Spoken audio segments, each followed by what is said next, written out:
13 വർഷമാണ് ആ ക്രൂരമായ മർദ്ദനങ്ങൾ അല്ലാഹുവിന്റെ റസൂലും സഹാബത്തും ഈ പുണ്യഭൂമിയിൽ വെച്ച് ഏറ്റുവാങ്ങേണ്ടി വന്നത്. റസൂലുള്ളാഹി സ്വല്ലല്ലാഹു അലൈഹി വസല്ലമ നബി സല്ലല്ലാഹു അലൈഹി വസല്ലമ സഹാബത്തിനോട് അബിസീനിയയിലേക്ക് ഹിജ്റ പോകുവാൻ പറഞ്ഞിട്ടുണ്ട്. അവിടെ നജ്ജാശി രാജാവാണ് ഭരണം നടത്തുന്നത്. അദ്ദേഹം ക്രിസ്ത്യാനിയായിരുന്നു. അദ്ദേഹത്തിന് ഇസ്ലാമിനോട് താല്പര്യമുണ്ട്.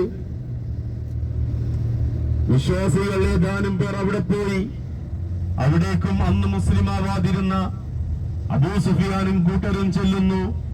ഇസ്ലാമിനെ തെറ്റിദ്ധരിപ്പിക്കുന്നു. അവിടെ ജാഫർ ഇസ്ലാമിനെ പറ്റി പഠിപ്പിച്ചു കൊടുക്കുന്നു. സൂറത്ത് മറിയം ഓതി കേൾപ്പിക്കുന്നു. നിങ്ങളുടെ പ്രവാചകനെയും പ്രവാചകന്റെ മാതാവിനെയും വളരെ മോശമായിട്ട് ഇവർ ചിത്രീകരിക്കുന്നു എന്ന് അബൂ സുഫിയാൻ ക്രിസ്തീയ രാജാവിനോട് പറഞ്ഞപ്പോ അതിന് മറുപടിയായി ജാഫർ റളിയല്ലാഹു അൻഹു സൂറത്ത് മറിയമിലെ ആയത്തുകൾ ഓതി കേൾപ്പിച്ചപ്പോൾ ഒരു ചെടിയുടെ 2 ഭാഗത്തുള്ള ഇലയെപ്പോലെയാണ് നമ്മൾ എന്ന് അദ്ദേഹം പറയുകയും മുസ്ലിമീങ്ങൾക്ക് വേണ്ട സൗകര്യങ്ങൾ ചൊരിഞ്ഞു കൊടുക്കുകയും ചെയ്തു. അദ്ദേഹം അവസാനം മുസ്ലിമായിട്ടാണ് മരിക്കുന്നത്. പക്ഷേ പരസ്യപ്പെടുത്തിയിരുന്നില്ല. അല്ലാഹുവിന്റെ റസൂൽ അദ്ദേഹം മരണപ്പെട്ട സന്ദർഭത്തിൽ സ്വഹാബത്തിനെ വിളിച്ചുകൊണ്ട് പറഞ്ഞു, നിങ്ങളുടെ ഒരു സഹോദരൻ നിങ്ങളുടേതല്ലാത്തൊരു നാട്ടിൽ വെച്ച് മരണപ്പെട്ടിരിക്കുന്നു. അദ്ദേഹത്തിന് വേണ്ടി നമസ്കരിക്കാം. മയ്യത്ത് മുമ്പിലില്ലാതെ റസൂലുള്ളാഹി സ്വല്ലല്ലാഹു അലൈഹി വസല്ലം നമസ്കരിച്ചത് ഒരേ ഒരു മയ്യത്തിനാണ്. ആദ്യകാലം മുസ്ലിങ്ങൾക്ക് അഭയം നൽകിയ നജ്ജാശി രാജാവിന്റെ മയ്യത്തിന് വേണ്ടി മാത്രമാണ് മയ്യത്ത് മുമ്പിലില്ലാതെ റസൂലുള്ളാഹി സ്വല്ലല്ലാഹു അലൈഹി വസല്ലം മറഞ്ഞ മയ്യത്തിന് വേണ്ടി നമസ്കരിച്ചത്. പ്രവാചകൻ അതിനൊരു കാരണം കൂടി പറഞ്ഞു, അദ്ദേഹത്തിന് ആരും നമസ്കരിച്ചിട്ടില്ല എന്ന്. സഹോദരങ്ങളെ, നീണ്ട 13 വർഷത്തെ ആ മർദ്ദനങ്ങൾക്കൊടുവിൽ അല്ലാഹുവിന്റെ റസൂൽ സ്വല്ലല്ലാഹു അലൈഹി വസല്ലമക്ക് ഹിജ്റ പോകാനുള്ള അനുവാദം കിട്ടി. ആ ഹിജ്റ പോകാനുള്ള അനുവാദം കിട്ടിയപ്പോൾ സഹാബത്തിനോട് റസൂലുള്ളാഹി പോകുവാൻ വേണ്ടി പറഞ്ഞു.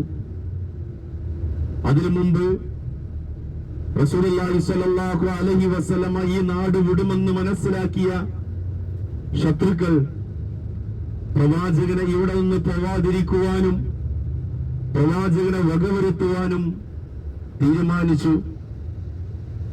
ഓരോ കുടുംബത്തിൽ നിന്നും ഓരോരുത്തരായി വാളുമേന്തി അല്ലാഹുവിന്റെ റസൂൽ കിടക്കുന്ന വീടിന്റെ ചുറ്റിൽ കാത്തുനിന്നു.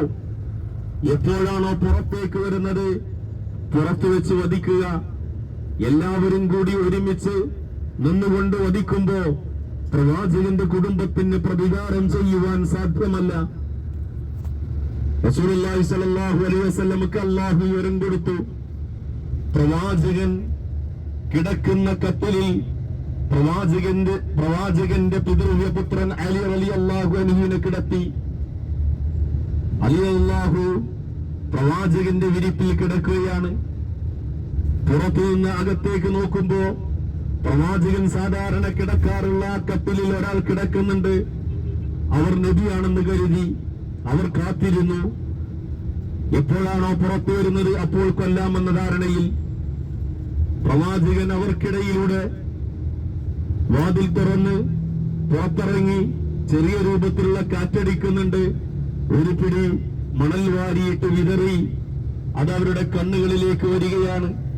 അവർ കണ്ണ് തടവുന്നതിനിടയിൽ അല്ലാഹുവിന്റെ റസൂൽ സല്ലല്ലാഹു അലൈഹി വസല്ലമ അവർക്കിടയിലൂടെ രക്ഷപ്പെടുന്നു. നേരെ പോയത് അബൂബക്കർ റളിയല്ലാഹു അൻഹുവിന്റെ വീട്ടിലാണ്. അബൂബക്കർ റളിയല്ലാഹു അൻഹുവിനോട് വിവരം പറഞ്ഞു, അല്ലാഹുവിന്റെ റസൂലേ, എനിക്കും പോരണം താങ്കളുടെ കൂടെ, എനിക്കും പോരണം. ഞാൻ അതിനൊരു ഒട്ടകത്തെ നേരത്തെ റെഡിയാക്കി വെച്ചിട്ടുണ്ട്, താങ്കൾക്കും അത് വാങ്ങി വെച്ചിട്ടുണ്ട്. അബൂബക്കർ റളിയല്ലാഹു അൻഹുവും പ്രവാചകൻ തിരുമേനി സല്ലല്ലാഹു അലൈഹി വസല്ലമയും നേരെ പോയത് മദീനയുടെ ഭാഗത്തേക്കല്ല, ഇതിന് കിഴക്ക് ഭാഗത്താണ് വരുന്നത്. ആ ഭാഗത്തുള്ള ജബൽ ഫൗർ, ഫൗർ മല. ആ ഫൗർ മലയുടെ അടുത്തേക്ക് പ്രവാചകൻ തിരുമേനി സല്ലല്ലാഹു അലൈഹി വസല്ലമയും അബൂബക്കർ റളിയല്ലാഹു അൻഹുവും പോകുകയാണ്. ആ ഗുഹയുടെ സമീപമെത്തിയപ്പോൾ പ്രവാചകൻ തിരുമേനി സല്ലല്ലാഹു അലൈഹി വസല്ലമയോട് അബൂബക്കർ റളിയല്ലാഹു അൻഹു പറഞ്ഞു, പ്രവാചകരെ, നിങ്ങൾ ഇറങ്ങരുത്, ഞാൻ ആദ്യം ഇറങ്ങാം.